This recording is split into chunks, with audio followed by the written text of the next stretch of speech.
I still remember that fateful night when my friends and I embarked on a nocturnal skiing adventure amidst the towering mountains.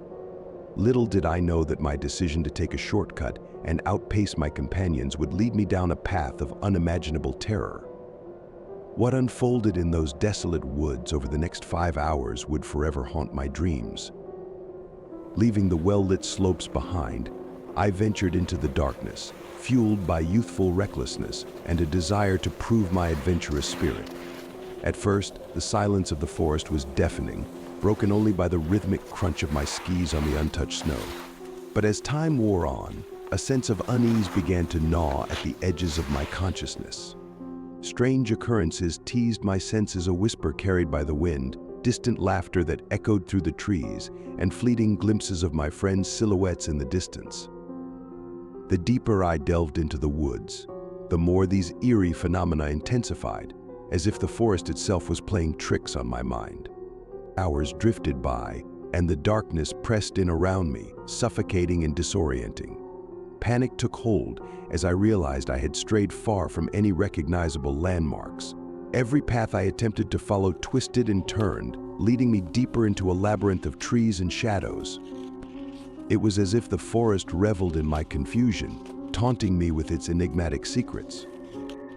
As the first rays of dawn began to paint the sky with streaks of orange and pink, I stumbled upon a clearing, my body trembling with exhaustion and fear. And there, amidst the ethereal glow of the breaking day, I beheld a majestic figure, a mighty moose, the undisputed king of the forest. The moose regarded me with eyes that seemed to hold ancient wisdom. It was as if an otherworldly presence emanated from this noble creature. Without a word, it beckoned me to follow, a silent guardian guiding me through the labyrinth I had become trapped within. With renewed hope, I trailed behind the moose, its every step revealing a path through the tangled undergrowth. As we ventured deeper into the heart of the forest, the strange occurrences that had plagued me throughout the night subsided, replaced by a sense of serenity and protection. It was as though the moose had become my guiding angel, leading me back to the world I had left behind. And then, just as the sun's radiant glow bathed the land in golden light, the moose came to a halt. I gazed ahead and saw the familiar figures of my friends waiting at the edge of the forest. Relief washed over me, mingled with disbelief at the extraordinary journey I had undertaken. I reunited with my friends, who greeted me with concern and relief. As we exchanged stories of our separate ordeals, I shared the tale of the moose, the guardian who had led me through the darkest hours of the night. Though they listened with a mixture of awe and skepticism, their eyes held a glimmer of wonder. To this day, I am haunted by the memory of that terrifying night in the woods, where a misstep led me into a world of uncertainty and fear. But I am also grateful for the encounter with the moose, a benevolent force that guided me back to safety. It serves as a reminder that sometimes, even in the midst of darkness, there are forces of light and protection watching over us in ways we can scarcely comprehend. Snow trails. The headlights pierced the shroud of darkness, illuminating the snowy road leading into the heart of the Alps. My heart beat faster with excitement as I headed out for a night skiing in one of the most famous ski resorts. It was my first trip to the Alps, and I was full of anticipation, hoping for an unforgettable experience. But as I climbed higher and higher, my feelings began to mix with anxiety. The air grew colder and colder, and the surrounding darkness shackled me with its impenetrability. Tall pine trees towered like guards on either side of the road, creating an ominous forest labyrinth. I involuntarily recalled the stories of missing hikers and unsolved mysteries associated with these mountains. Arriving at the resort, I immediately stepped onto the slopes, hoping to distract myself from my gloomy thoughts. But even the fun of skiing couldn't completely drown out the feeling that something was wrong around me. The mountains seemed alive, as if they were breathing, their shadows dancing restlessly on the snowy slopes.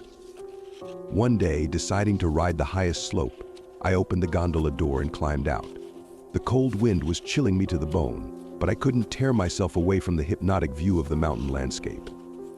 In the distance, at the top of one of the peaks, I noticed a strange movement. It was as if something was moving among the rocks, but I couldn't make out what it was. With each successive descent, the mysterious events became stranger and stranger. My ski tracks were disappearing, and strange footprints that didn't look like ski prints were left on the slopes. I began to feel that someone or something was following me, watching my every move. My imagination was playing tricks on me, and I was sure that the mountains held ancient secrets waiting to be revealed. One day, after a long day of skiing, I stopped at a secluded den near the ski slopes. Inside, the eerie smell of rot and mysterious sounds greeted me, but I was too tired to look elsewhere, so I decided to stay the night. As I went to bed, nightmares engulfed me. I saw dark figures slowly approaching me, wrapping themselves around my body and consuming me. I woke up screaming, in a cold sweat, and found that something was wrong in the room. The furniture was overturned, the walls were covered in incomprehensible symbols, and an ominous aura hung in the air. Terrified and desperate, I ran out of the den, trying to find escape. The snow crunched under my feet, and the frosty air seeped through every crevice of my clothes, but I couldn't stop. Something incomprehensible haunted me, and I felt that time was working against me. The chase went on for hours. I got into dangerous sections of the tracks, fell and rose, overcoming all obstacles, but the invisible pursuer did not retreat. He was everywhere, driven by a dark force I could not explain. As the night began to thicken, I saw before me an old abandoned hut. My last hope for salvation. I rushed inside and locked myself in, hoping that this place would deliver me from the nightmare that haunted me. But my hopes were in vain.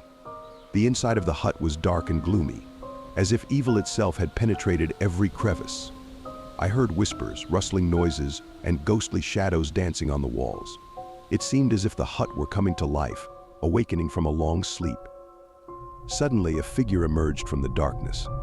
It was tall and thin, with eyes glowing with evil fire. It was some kind of ghost, a soul imprisoned in these tangled mountains. It stepped closer to me, and I felt its icy breath on my neck. "You shouldn't have come here," came his voice, sounding like a whisper of wind. "The mountains are awakening and demanding sacrifice." I realized that I had become part of this dark story. My fate was entangled with the fate of those who chose to explore the depths of these mountains. I was cursed and doomed to wander forever in this forgotten land of shadows. Many years have passed since then, and I still wander among those cursed mountains. Time has vanished, and I remain a forgotten soul, trying to warn others of the power awakening in the Alps. The next traveler who penetrates these mountains may be the next victim of this sinister entity that waits for its prey in the darkness.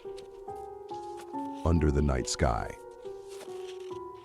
This story began on the night when I decided to go alone to the ski slope. The moon shone brightly in the sky, illuminating my path, but the darkness of the forest surrounded me from all sides. Despite the cool air and the mysterious atmosphere that prevailed around, I felt inner excitement and a thirst for adventure. Armed with a flashlight and equipment, I set off, step by step, climbing to the top of the slope. It seemed to me that the darkness of the forest was drawing me in, as if it held secrets and mysteries waiting to be revealed. When I finally reached the top, I felt a strange pressure on my shoulders, as if someone or something was watching me. I looked around but saw nothing but the dark trees towering into the sky. But then I noticed something strange. A light flashed in the distance, as if a star had fallen from the sky. It was something incredible and mysterious that made me think about my place in this world and about what else is hidden in its depths. With the flashlight in hand, I descended to the ski slope, plunging into the darkness of the night. The path led me down into the depths of the forest, and I felt the darkness enveloping me, capturing my consciousness and making me forget about the outside world. But then I heard a whisper, barely distinguishable amidst the wind and the crackling of dry branches. It sounded ghostly and ominous, like a call beckoning me to its source. I stopped, trying to understand where this strange sound was coming from, but saw nothing. Looking up, I saw something in the distance that made my heart stop in my chest. It was a dark creature emerging from the depths of the forest. Its eyes gleamed in the darkness, and its contours were blurred and undefined. I pressed myself to the ground, feeling the horror engulf me, and I began to understand that I was not alone in this dark wilderness. The creature approached, and I knew that my life was in danger. My heart pounded in my chest, and I realized that I had to run. I had to escape from this place of horror before it was too late. I rushed forward, racing through the forest, away from the creature that pursued me in the darkness. My breath was caught by fear, and I felt every step filled with despair. But I didn't stop, never stopping to run, until I finally escaped from this nightmare and found myself free, under the skies illuminated by the moonlight. When I finally reached a safe place, I realized that my encounter with the unknown was just a harbinger of something darker and more dangerous than I could imagine. But what it was, I never understood. Now, returning home, I realized that my adventure had left dark traces in my soul that I would never be able to forget. Life on the ski slope had turned into a real nightmare for me, forever etched in my memory. The frozen nightmare. The crisp mountain air stung my face as I raced down the steep, powdery slope. My legs burned with exertion, but I pushed myself harder, the adrenaline coursing through my veins. I loved the thrill of carving tight turns and feeling the wind whip past me. This was why I came to Blackwood Mountain every winter, to escape the monotony of everyday life and lose myself in the pure joy of snowboarding. As I approached a sharp turn, I leaned into it, my board cutting effortlessly through the pristine snow. But suddenly, without warning, my edge caught an icy patch and my board shot out from under me. I felt a sickening lurch in my stomach as I was launched into the air, spinning uncontrollably. Time seemed to slow down as I hurtled through the sky, snow and sky blurring together. I braced myself for the impact, praying I wouldn't shatter every bone in my body. Then, with a deafening crunch, I slammed into the ground, tumbling head over heels down the slope. Jagged rocks and branches tore at my skin as I rolled, the breath knocked out of me. The world spun in a frantic blur of white and gray. Just when I thought I couldn't take any more, I felt myself leave the edge of the trail, plunging down the steep, ungroomed mountainside. I don't know how long I fell, but it felt like an eternity. Finally, I came to a stop, my body battered and bruised. I lay there, gasping for air, my heart pounding in my ears. Cautiously, I tried to move, but a searing pain shot through my left leg and I cried out. As the adrenaline wore off, the true extent of my injuries became clear. My leg was bent at an unnatural angle, the bone clearly broken. Blood seeped through rips in my snow pants. I could feel warm liquid trickling down my face, and when I reached up to touch it, my fingers came away red. Panic began to set in as I realized the dire situation I was in. I was miles from the nearest ski lift, alone and injured, with no way to call for help. The sun was starting to set, casting long shadows across the mountainside. I knew I had to get moving before darkness fell, but the pain was almost unbearable. Gritting my teeth, I began to drag myself through the snow, using my good leg and arms to propel myself forward. Progress was agonizingly slow, and every movement sent shockwaves of agony through my body. I could feel the warmth of my own blood soaking into my clothes. As the light faded, the temperature began to plummet. I could see my breath forming clouds in the frigid air. My body shivered uncontrollably, and I knew I had to find shelter soon or risk freezing to death. Finally, after what felt like an eternity, I spotted a small cave up ahead, partially obscured by a tangle of bushes. Summoning the last of my strength, I pulled myself inside, collapsing onto the hard, rocky floor. The cave was pitch black, and I could hear the eerie howling of the wind outside. I fumbled around, searching for anything that could help me, but my hands found nothing but bare stone. Exhaustion and pain overwhelmed me, and I slipped into unconsciousness. When I came to, I had no idea how much time had passed. It was completely dark, save for a faint glow coming from the entrance of the cave. I could hear the distant sound of something moving outside, a low, guttural growl that sent chills down my spine. Carefully, I pulled myself to the edge of the cave, peering out into the night. What I saw made my blood run cold. In the dim light, I could make out the shadowy forms of several large, wolf-like creatures prowling around the base of the mountain.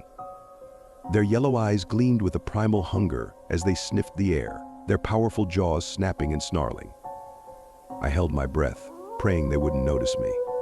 But then, one of the beasts lifted its head, its nose twitching. It let out a long, bone-chilling howl that was quickly joined by the others. They began to move closer, their massive paws crunching through the freshly fallen snow. My heart raced as I watched the pack of wolves draw nearer to the entrance of the cave. I knew I had to get out of there, but with my broken leg, I had no chance of outrunning them. Frantically, I looked around the cave, searching for anything I could use to defend myself. My eyes settled on a large, jagged rock near the back of the shelter. Gritting my teeth against the pain, I dragged myself over and gripped it tightly in my hand. The wolves were just outside now, their hot, foul-smelling breath wafting into the cave. I could see their dark silhouettes moving in the faint moonlight, their yellow eyes gleaming with predatory focus. Clutching the makeshift weapon, I steeled myself, preparing to make my last stand. Suddenly, the largest of the wolves bounded into the cave opening, its jaws agape, razor-sharp fangs bared. Without hesitation, I swung the rock with all my might, connecting with the side of the beast's head with a sickening crack. The wolf let out a yelp of pain and surprise, staggering backwards. But the victory was short-lived. The other wolves, sensing weakness, surged forward, their guttural growls echoing off the cave walls. I swung the rock again and again, managing to fend them off, but I knew I couldn't keep this up for long. My strength was waning, and the pain in my leg was becoming almost unbearable. Just when I thought all was lost, a bright light suddenly flooded the cave entrance. The wolves recoiled, howling in pain and confusion as the powerful beam of a searchlight swept over them. I squinted against the glare, my heart filled with a renewed sense of hope. Voices were calling out, growing closer. "Over here!" I found him, a man's voice shouted. Moments later, a figure dressed in a ski patrol uniform appeared at the cave's entrance, a look of relief washing over his face when he spotted me. "Don't worry, we've got you," he said, reaching down to help me up. "Let's get you to the medics." As the ski patroller helped me out of the cave, I turned to look back at the pack of wolves, now retreating into the darkness. I shuddered, realizing just how close I had come to a frozen, gruesome end. But thanks to the quick thinking of the patrol team, I had been saved from the jaws of death. Later, as I lay in the warm, well-lit medical clinic, my wounds tended to and my leg in a cast, I couldn't help but reflect on the harrowing ordeal. The icy chill of the mountain air, the searing pain of my injuries, the haunting howls of the wolves, it was all still so vivid in my mind. But as I drifted off to sleep, I felt a sense of profound gratitude. I was alive, thanks to the skill and bravery of the ski patrol team. The nightmare was over, and I would live to see another day. The frozen hell of the mountainside had not claimed me after all. The forbidden slope. The sun hung low on the horizon, casting long shadows across the snow-covered slopes of the ski resort. With each turn, I descended further into the heart of the mountain, the crisp air biting at my cheeks as I carved my way through the fresh powder. As I ventured deeper into the unknown trail, the feeling of unease that had plagued me from the start only intensified. The snow seemed to whisper secrets of the mountain, warning me of dangers unseen. Yet, driven by curiosity and the thrill of adventure, I pushed forward. The scattered ski equipment, now more frequent, served as a haunting reminder of those who had ventured here before me. Each abandoned pole and forgotten glove told a story of fear and uncertainty, fueling the growing sense of dread that gripped my heart. Despite the mounting tension, I couldn't deny the exhilaration of the descent. The rush of wind against my face, the rhythmic swish of my skis against the snow, it was a symphony of adrenaline and excitement that urged me onward. But as I neared the bottom of the slope, a sudden gust of wind carried with it a bone-chilling whisper, faint yet unmistakable. It spoke of ancient secrets buried beneath the mountain's icy facade, of restless spirits that roamed the frozen wilderness. With a shiver running down my spine, I realized that I had stumbled upon something far more sinister than I had ever imagined. The forbidden slope was not just another trail, it was a gateway to the unknown, a realm where the laws of nature bent and twisted with every passing moment. As I reached the base of the slope, I was met with a scene of eerie stillness. The air hung heavy with the weight of centuries-old secrets, and a sense of foreboding settled over me like a suffocating blanket. It was then that I noticed a figure standing amidst the snow, its form indistinct and hazy against the pale light of the setting sun. With a sense of dread creeping into my heart, I realized that I was not alone on the forbidden slope. With a surge of adrenaline, I propelled myself forward, desperate to escape the clutches of whatever dark force lurked in the shadows. The world around me blurred into a frenzy of motion as I raced towards safety, the distant echo of haunting whispers following me every step of the way. Finally reaching the safety of the main trail, I collapsed onto the snow, gasping for breath as the adrenaline slowly began to ebb away. Though I had escaped the forbidden slope with my life, I knew that I would never forget the chilling encounter that had unfolded amidst the icy wilderness. As I made my way back to the warmth and safety of the resort, I couldn't shake the feeling that the mountain held many more secrets than I could ever hope to uncover. And though I had narrowly escaped its grasp, I knew that the forbidden slope would forever haunt my dreams, a reminder of the thin line between adventure and peril that lay hidden in the heart of the wilderness.